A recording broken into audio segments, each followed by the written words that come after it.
और इस बिल पर दोनों ही तरफ से मोदी सरकार पर प्रेशर है। एक तरफ तो जहां सुप्रीम कोर्ट में चैलेंज किया गया है और दूसरी तरफ यहां पर जो एनडीए के समर्थित दल हैं उनका प्रेशर भी अब मोदी और शाह पर।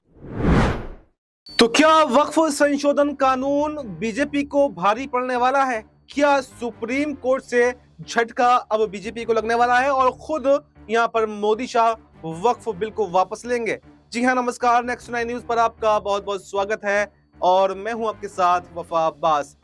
इन दिनों जिस तरह से सीएए के वक्त देश भर में उबाल देखा गया था, यानी मुसलमानों का प्रदर्शन देखा गया था, ठीक कुछ ऐसा ही वक्फ बिल पर अब सड़कों पर मुसलमान उतर आए हैं और यहां पर मोदी शाह की मुश्किलें लगातार बढ़ती हुई दिखाई दे रही हैं, क्योंकि यहां पर वक्फ संशोधन बिल को अब सुप्रीम कोर्ट में भी चुनौती दी जा चुकी है और 10 से ज्यादा याचिकाएं यहां पर लगाई गई हैं और ये याचिकाएं पॉलिटिकल, नॉन पॉलिटिकल दोनों लोगों ने लगाई हैं। इस पर कांग्रेस के सांसद मोहम्मद जावेद ने भी याचिका लगाई है, एआईएमआईएम के प्रमुख असदुद्दीन ओवैसी ने याचिका लगाई है, वहीं पर अमानतुल्लाह खान जो आम आदमी पार्टी के विधायक हैं उन्होंने भी याचिका लगाई है और इसके अलावा जमीयते उलमाए हिंद है, मुस्लिम पर्सनल लॉ बोर्ड है और कई सारे संगठन हैं जो अब सुप्रीम कोर्ट पहुंच गए हैं। वहीं पर सीजेआई ने, सबसे बड़ी बात ये, सीजेआई ने इन सब याचिकाओं को मंजूर कर लिया है और बहुत जल्द इन सभी याचिकाओं को मर्ज करके बहुत जल्द इस पर सुनवाई होने वाली है, यानी कुछ बड़ा खेल यहाँ पर हो सकता है। आपको बता दें कि इससे पहले भी कई ऐसे कानून हमारे यहाँ आए हैं जो सुप्रीम कोर्ट ने उनको रद्द किया है और कई ऐसे भी कानून रहे हैं जो खुद सरकार उनको वापस लेने पर मजबूर हो गई है। तो अब सवाल यह है कि क्या सुप्रीम कोर्ट वक्फ बिल को रद्द करेगा या सरकार के ऊपर प्रेशर इतना ज्यादा बढ़ जाएगा, जैसे एनडीए के अंदर जो बगावत दिखाई दे रही है, नीतीश नायडू, चिराग मांझी, राजभर, जयंत, ये सब एनडीए से नाराज चल रहे हैं, तो क्या इनके प्रेशर में आकर मोदी शाह खुद ही इस बिल को वापस ले लेंगे? क्योंकि मैं ये क्यों कह रहा हूं, मैं इसलिए कह रहा हूं, आपको याद होगा कि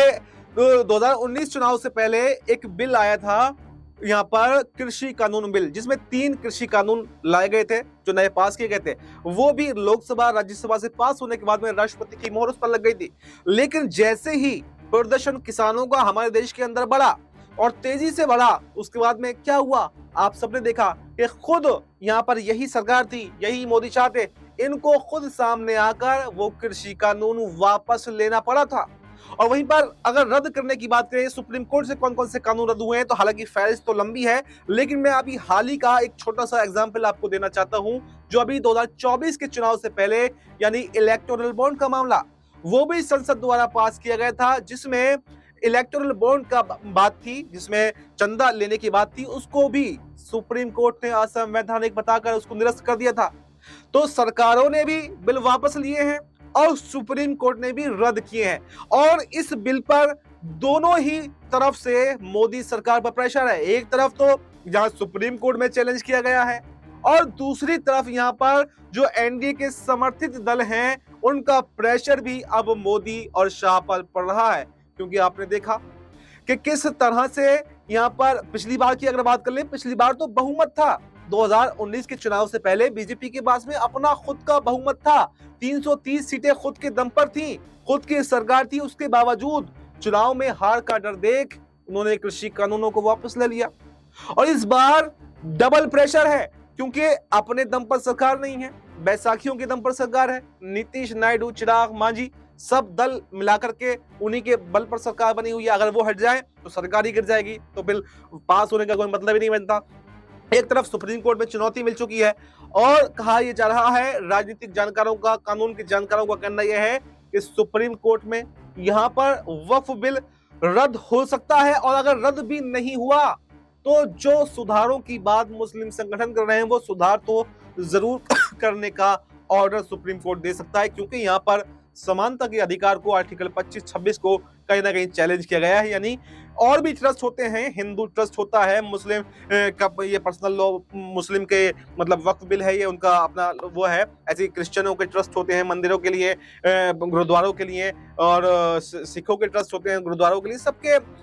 जो है वो ट्रस्ट होते हैं, लेकिन किसी भी धर्म में उसके पर्सनल मामलों में संविधान को या संसद को कोई भी कानून बनाने का अधिकार नहीं है, क्योंकि ये समानता के अधिकार का उल्लंघन करता है। और अगर समानता का अधिकार का उल्लंघन सुप्रीम कोर्ट की जांच के बाद में पाया गया, जब इस पर बहस होगी, हालांकि दोनों तरफ से कद्दावर जो वकील हैं वो सामने आते हुए दिखाई दे रहे हैं। वहीं पर अगर विपक्ष की तरफ से देखें तो कपिल सिब्बल इस केस की अगुवाई कर रहे हैं। वहीं पर जो है केंद्र सरकार की तरफ से भी कोई वरिष्ठ वकील हैं, वो अगुवाई कर रहे हैं। तो ऐसे में हालांकि कोई प्रक्रिया नॉर्मल प्रक्रिया नहीं है, एक लंबी प्रक्रिया ये चलेगी, क्योंकि कोई भी संसद कानून बनाती है तो सुप्रीम कोर्ट भले ही उस पर एक्शन ले, लेकिन तत्काल प्रभाव से एक्शन नहीं लेता है। क्योंकि जो इलेक्टोरल बॉन्ड का मामला भी आया, उसमें तत्काल प्रभाव से कोई एक्शन नहीं लिया गया था। काफी समय के बाद में जो है वो खुलकर के आया, जब उसमें शिकायत आई, उसके बाद में ये मामला पूरा खुला था। तो ऐसे ही यहाँ पर ये वक्फ संशोधन बिल जो है हर रातों रात तो बदलने वाला नहीं है, कुछ मेहनत मशक्कत करना पड़ेगा और हो सकता है कि कुछ समय इसमें लगे, दोनों तरफ से बहस की जाए। हालांकि फास्ट ट्रैक कोर्ट में चलाने की इसको मांग की गई है और इसके अलावा सुप्रीम कोर्ट के अलावा कुछ राज्यों के हाई कोर्टों में भी याचिकाएं लगाई गई हैं इसके खिलाफ, क्योंकि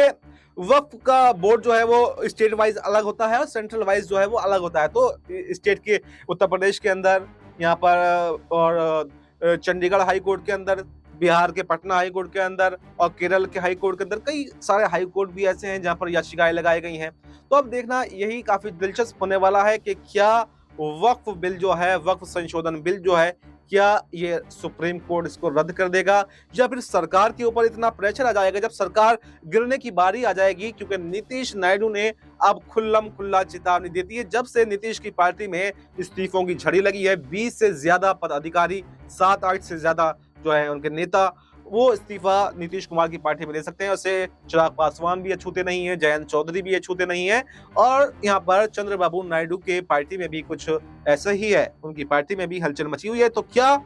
अब अगर वो यहाँ से एनडीए का साथ छोड़ने की धमकी यहाँ पर मोदी सरकार को देते हैं, तो क्या उनके प्रेशर में आकर ये बिल वापस लिया जाएगा या फिर ये बिल एज इट इज रहेगा और इसमें कोई भी चेंजेस नहीं होंगे? ये देखना काफी दिलचस्प होने वाला है। तो अब सवाल यही है कि मोदी सरकार जो है चौतरफा घिर चुकी है। शायद उन्होंने ये सोचा भी नहीं होगा कि वक्फ बिल इतना बड़ा रूप ले सकता है। जो मोदी सरकार ये आकांक्षा कर रही थी, ये उम्मीद कर रही थी कि इस बिल से लाकर हिंदू वोट बैंक इकट्ठा होगा, एनडीए मजबूत होगा, उसके उलट यहाँ पर हिंदू वोट बैंक भी मुसलमानों के समर्थन में आ रहा है। वैसे ही जैसे सीएए के समर्थन में हिंदू आए थे अपने मुसलमान भाइयों को बचाने के लिए, और जो एनडीए के समर्थित दल हैं उनकी बगावत भी अब यहाँ पर मोदी शाह को भारी पड़ती हुई दिखाई दे रही है। क्योंकि